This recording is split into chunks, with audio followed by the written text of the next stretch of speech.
Hi everyone, Brooke Rogers here with the University Museums. Thanks for joining me on another virtual Family Sunday program. Much like the other videos in this series, we will explore the fascinating art forms of Japan on display in our current exhibition at the Brunier Art Museum, Contemplate Japan. At the end of today's video, we will learn how to make an origami-inspired craft, but before we get to that, I'd like to talk about the uniquely Japanese art form of Netsuke.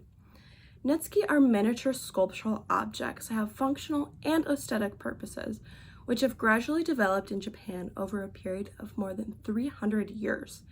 As we learned previously, the traditional form of Japanese dress is the kimono, which we may be surprised to learn has no pockets. So how is one supposed to carry their personal items with them? Well, women had the convenience of tucking small items into their sleeves, which, as we remember, could be very, very long, while men, on the other hand, had short sleeves and had to come up with a different solution. For men to be able to carry small items such as tobacco, medicine, and seals, often referred to as kimono, a term for hanging things, they would suspend these items on cords that hung from the obi sash.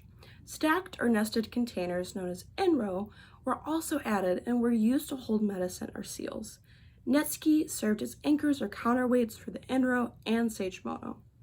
The wearer would slip the netsuke under and dangle it over the obi, allowing the kimono to hang suspended between the waist and hip. In order to access the contents of the kimono, the wearer slipped the netsuke behind the obi sash, liberating the whole ensemble. By sliding the ojimwe, often a bead of some sort, towards the netsuke, the contents of the container were easily accessible. On display at the Brunier Art Museum, we have one complete set of netsuke, ojimwe, and enro that was graciously donated by our museum's namesake, Anne and Henry Brunier. The Bruniers traveled all over the world and purchased this set while in Japan. This set was made during the late 19th century and is an example of enro during this time. If we look closely at the enro, we will see that it is made out of wood and is inlaid with a tin design. The tin figures on the enro include a four-legged creature, possibly a deer, on both sides, some bamboo plantings, and an overcast sky. To open and close the enro, a yellow ojimwe tops the set with a gourd-like netsuke to complete the look.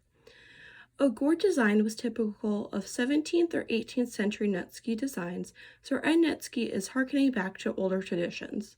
Netsuke today can be quite elaborate, with designs that range from zodiac animals to plants, deities or mythical creatures, and even abstract figures. Much like jewelry, watches, or handbags today, netsuke were worn to match different occasions and ensembles. Japanese men who could afford them amassed netsuke to diversify their wardrobes. Our netsuke is perfect for everyday wear with its casual design. Over time in Japan, fashion became more influenced by the West, and netsuke disappeared from everyday use.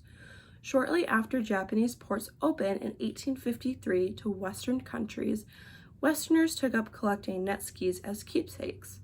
Westerners at the time were so intrigued by netsuke that Japanese carvers were able to continue making a living by selling them to the Westerners. Although netsuke are rarely worn today, the tradition of carving netsuke lives on in Japan, as well as internationally, with netsuke societies found throughout the world. Today, we will learn how to make our very own enro out of origami paper that can be dressed up with string and beads for the ojimwe and netsuke to complete the full look. Let's get started.